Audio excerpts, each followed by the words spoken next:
So I promise I'll shut up about black walnut soon. Like my shirt, my hubby made it when he was stationed in Afghanistan or Iraq. I don't remember which. Yeah.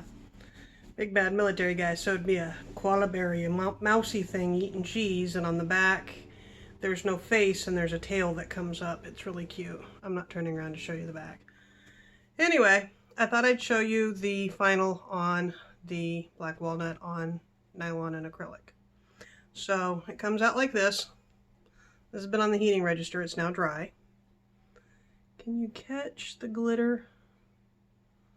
Okay, so this particular yarn has a halo to it, being synthetic, and the halo dyed really, really yellow.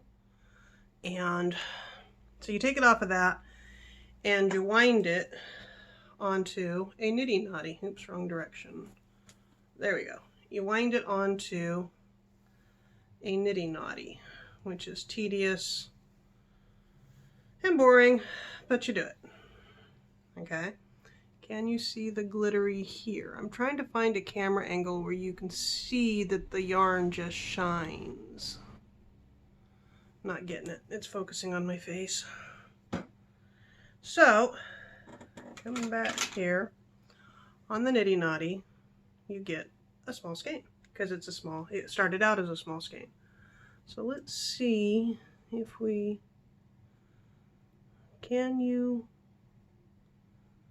there's a yellow halo that just looks like golden glitter, and it's not showing up.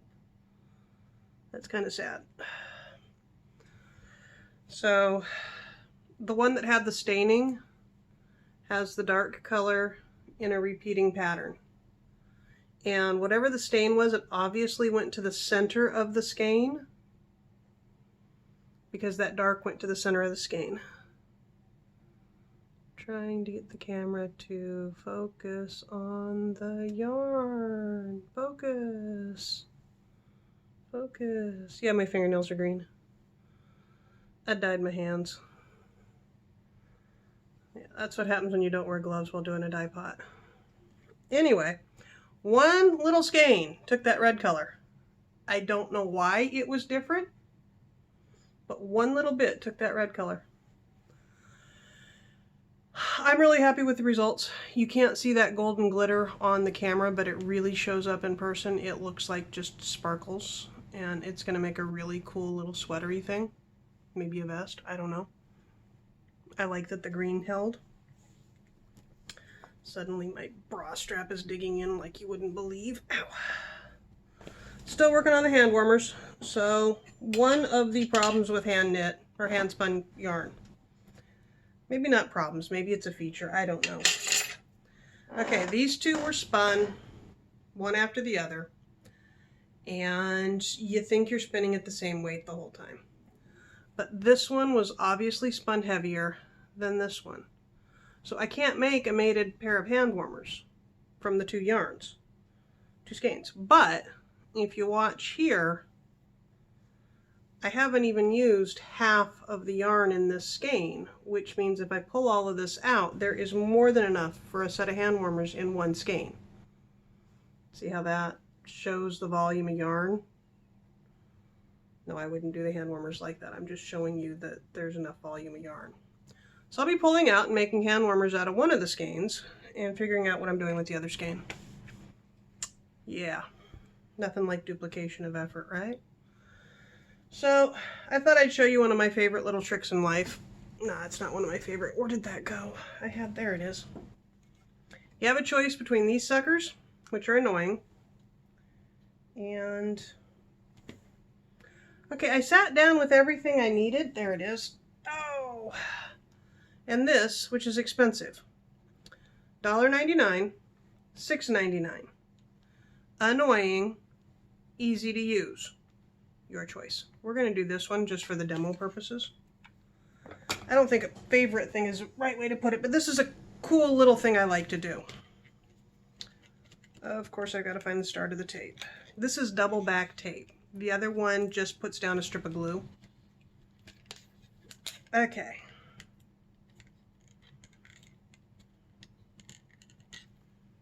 Okay, we're going to use the other one because that one isn't set up ready to use yet. You can tell which one I used first. So you open this up.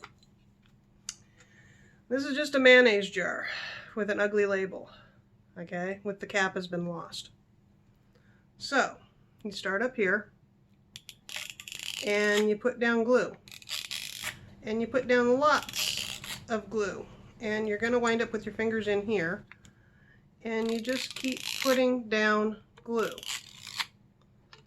Okay, this is why people have the time speed up thing that they do. Can you see how I'm just putting down strips of glue? Can you do it with wet glue? Yeah, it's not gonna look right, I've tried. Can you do it with spray glue? Yeah, if I had spray glue, I'd be using spray glue. I like spray glue. Spray glue is your friend. Spray glue is a lot more expensive than these things. This I can throw into the shopping cart and not feel like I'm impacting the grocery budget. Spray glue is a trip to Home Depot, and the last time I got a can it was $12.95, and that's just a little bit too much for a silly project. Okay, so I've circled the jar. Now I'm going to circle this bottom area because it might not have gotten enough glue, and it doesn't have to be completely covered, it just needs a few spots. Okay, I'm not doing the top yet, I'll do that last. So set that aside. This is that yarn that's dead. It has no give to it. It's not crochetable, but it's pretty. So you start on the bottom of the jar. I'm trying to keep this in your sight. Start on the bottom of the jar and you just attach the glue or the yarn. If I had my clay out, I would just put clay on the jar, but my clay is still boxed away waiting for a dedicated space because polymer clay has plasticizers in it, and if you get plasticizers on things you don't want plasticized, it can damage plastics. And little known fact, most of your carpets are plastic. I'm not ready to commit to having polymer in the house. When I run out of the polymer that I have, I'm probably going to go to regular clay and paint. I haven't decided yet. I don't like that I'm using plastics. I would rather, I used to do the glass canes, which is where I learned the caning technique, and I doubt I'll ever go back to glass, just on expense and eyesight and hand shaking and all of that, but I can go back to normal clays. I've made the home porcelain, which is basically cornstarch clay. It works okay. I like the cornstarch clay. My problem with the cornstarch clay was we moved into a place that had bugs, and bugs will eat the finished cornstarch clay item.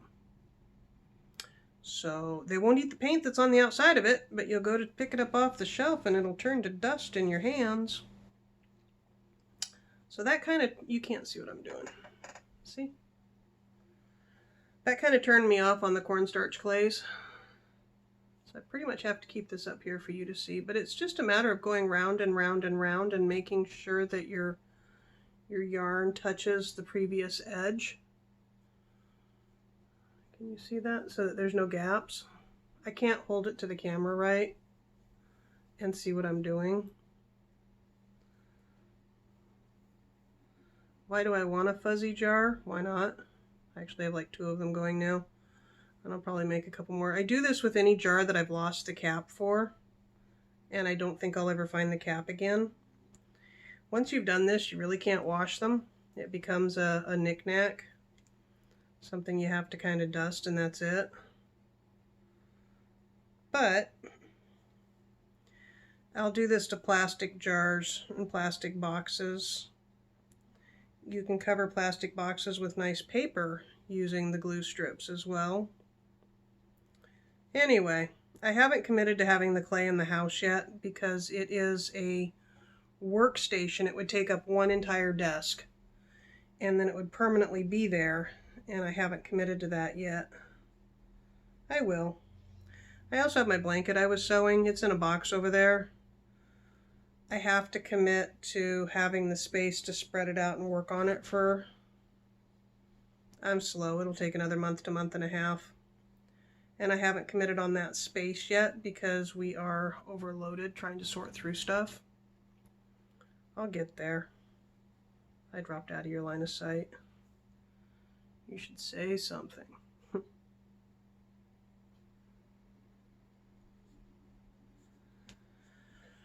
That's pretty much my thoughts. I wanted to show off the walnut. I really wish I could get that yellow on camera. Maybe if I took the camera into the kitchen where the bright light is, or maybe if I turned that light on. Let me finish this and then I'll try turning that light on and seeing if the bright light makes a difference. This is all there is to this project, okay? And you can use E6000, which is a glue, and glue things to the yarn when you're done. It really looks pretty. I used to do them all the time. I gave a whole bunch away as gifts. People really seem to like them. People will tell you they like things that they don't. I've also learned in life that give disposables, give consumables, don't give knickknacks, unless you know for the fact that the person is a huge fan of whatever that knickknack is. If they're a Doctor Who fan and you have a Doctor Who knickknack, maybe. But if they're a Doctor Who fan and that Doctor Who knickknack exists, they probably already have it. I'm not a fan of giving stuff. I'm really not. Give chocolates. Mother-in-law sent us a huge box of butcher store teriyaki sticks and summer sausage and that kind of stuff, which was a really nice thought, I guess, on her part. I never understand what she's thinking. But it's all MSG and nitrates, and it's what started. I'm having problems right now that beef and eggs taste really disgusting, which is something I've done in the past. I know the mechanism of it, which is that if you have a folic acid, B12, and niacin anemias all at the same time, it shifts your taste buds the same way chemotherapy will. And as somebody on Facebook pointed out, some seizures will shift your taste buds. But specifically, for me, it's an anemia issue. And I didn't realize it was building until we went and opened up this box of these expensive... She spent like almost $200 on stuff. Okay, now you have all of the rims, okay, which aren't going to take the glue very well, which is why I wanted to use the tape. So I'm going to see if I can get this going. Okay.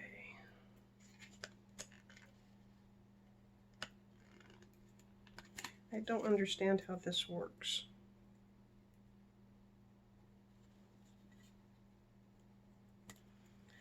I am defeated by this. This is not the same as the last one I got. I can't tear it on the thing. It won't tear. So we will make do with this because this will work. You can use glue. Glue makes the yarn sticky, hard, crunchy in spots. It doesn't look right when it's dried. So all I do, if I can get it to take, it hates me. Can you hear it? You have to get it to let out some glue. And you have to hit the top parts as much as possible because they're all you get.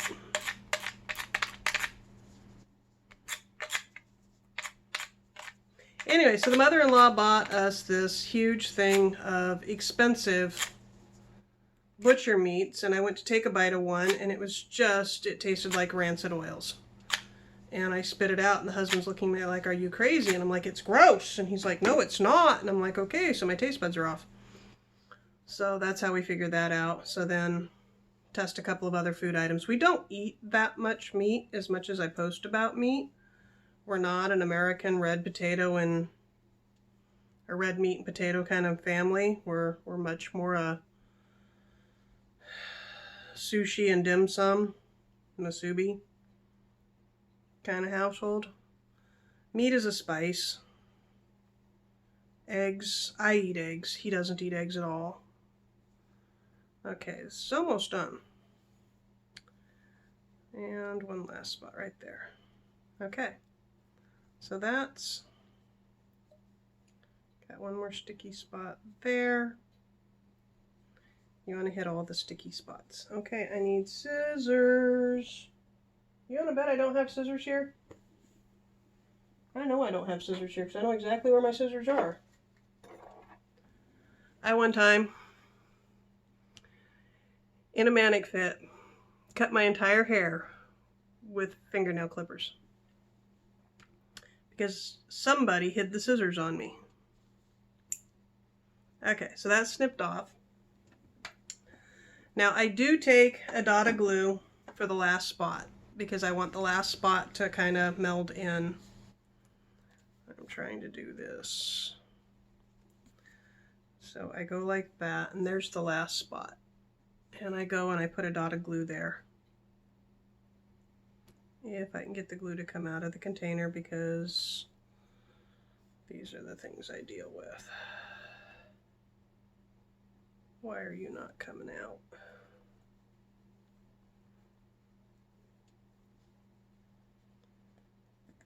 Haha, because you have a glue cover. See the glue cover? It's a gloober. Yeah. I'm tired. I have a headache. I didn't sleep. Welcome to my life. This is still not coming out. There's a little bit. And it doesn't take much. So it's a good thing it's not coming out, but just a little dot. And tap that down into that so that it lays flat. And you have a fun yarn covered bottle that can just sit and have stuff in it. And I don't know about you, but we have lots and lots of stuff that needs containers, needs corralling. As we're going through the boxes, there's pocket chafe, you know, all those little things that you put aside that you didn't quite process.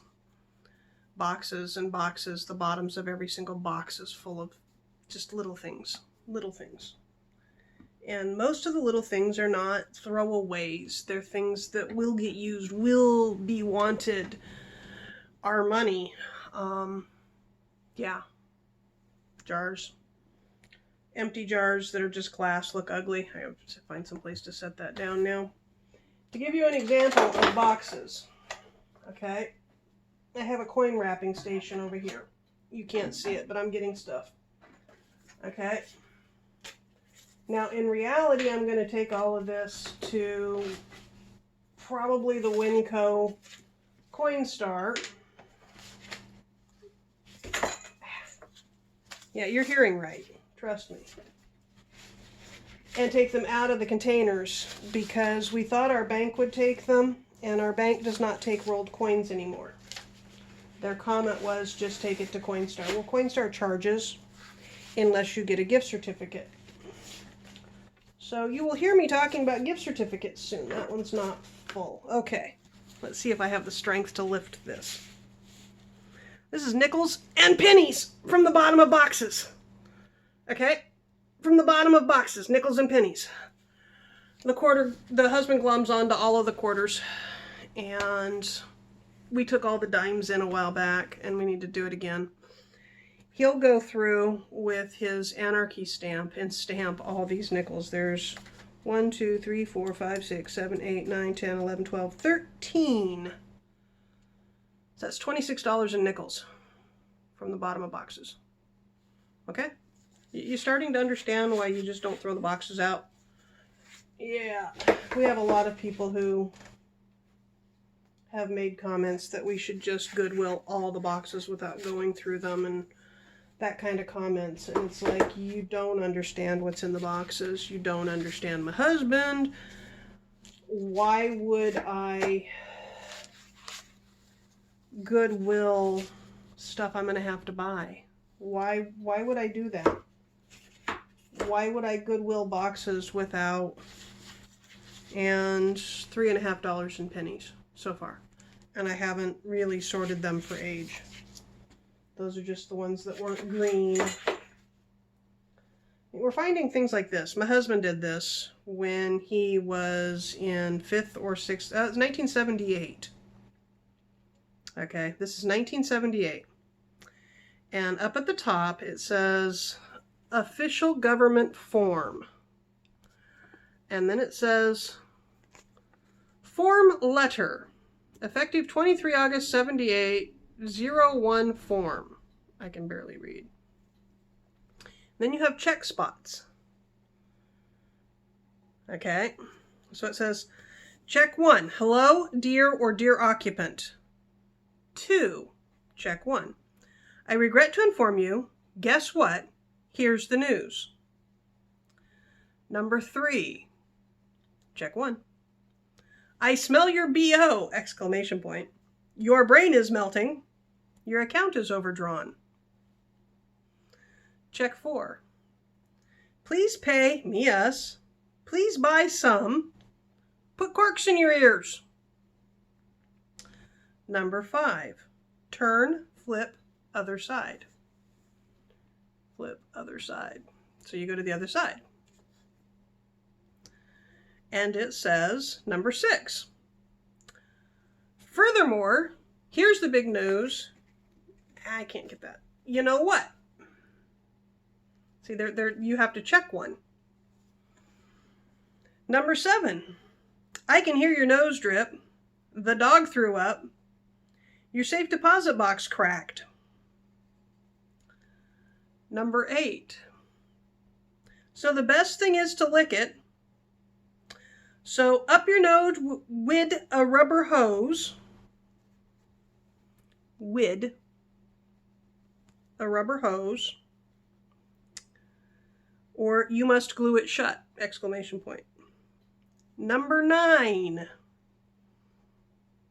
Don't you love these form letters? How about a knuckle sandwich? Swear to God, he spelled it S-A-M. Sandwich. Okay? That is not new. Or the last one for number 9. Haven't you shut your nose yet? Number 10. Last one.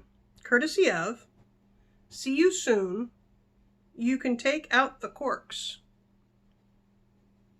Okay, you can take out now the corks. And he appears to have torn something off because he didn't like what it said and redid it a little bit. That's not focusing. Yeah, that's just randomly in a box. Okay, that is adorable. Okay, absolutely adorable. 1978. He was born in 65. So 13? 12, 13? From a psychological point of view, your account is overdrawn tells me that his family's account has been overdrawn in the past. He knows what this is.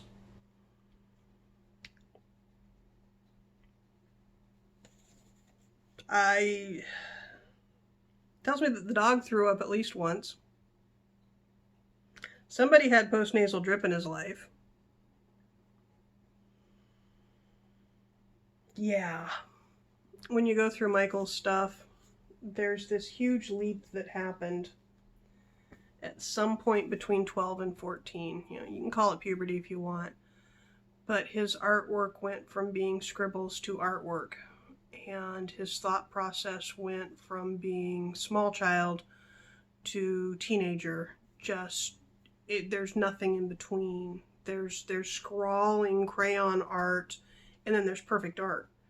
And I originally thought he went to perfect art young, like most kids do, and he's like, no, that was like 12, 15 years old. You know, there was this point he had a teacher who said something, and something clicked, and yeah.